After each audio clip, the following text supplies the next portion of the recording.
AITA for refusing to allow my children's step-siblings to go to the same school as my children. The ex and I have been divorced for several years. After the divorce, I bought another house and she moved to a nearby city. The schools in my city are among the highest ranked schools in our state, and one of the high school is ranked top 20 in the country.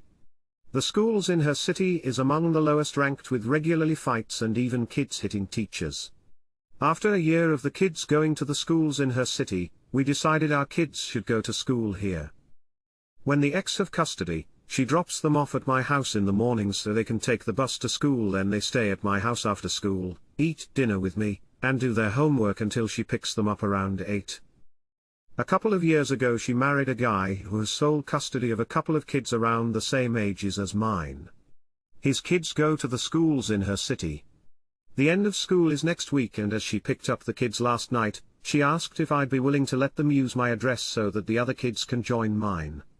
She said that there was a big fight this week at one of their schools, and at the beginning of the year, a video of one of the students beating a teacher made the news. Her idea is that she changes her address to mine and we keep the same schedule with just added kids. I immediately refused since, 1, I don't want the ex to have my address on her license, and 2, I don't want to take care of kids I don't know for 4 or 5 hours a day. She thinks I'm being dramatic and putting those kids in danger. She also said that her kids are going to have less of an education where they are and be less prepared for college than ours. Am I wrong for not wanting responsibilities for random kids? Thank you all for reading and commenting. To answer some questions I read in your comments. At first she picked up the kids at 8 because of her work schedule. When she remarried, she got another job with a different schedule but still chose to keep to the 8 p.m. time, and to be honest, I didn't say anything. I cherish every minute with my kids and I look forward every day to eating dinner and helping them with their homework. I would give my right arm to keep this schedule because it's heartbreaking to see them go each night, during the ex-custody time. I do pay child support, but like I said above, I don't want to rock the boat. I see it as a small price to pay to be more involved with my kids. Our kids legally go to the schools in my city. I have shared custody and had to show legal documents and filled out a specific form regarding custody when I registered the kids. I have less than 10 years until my youngest graduate HS, so unless the ex does something insane, I'm planning to keep my head down and not make any waves that could affect my time spent with my kids.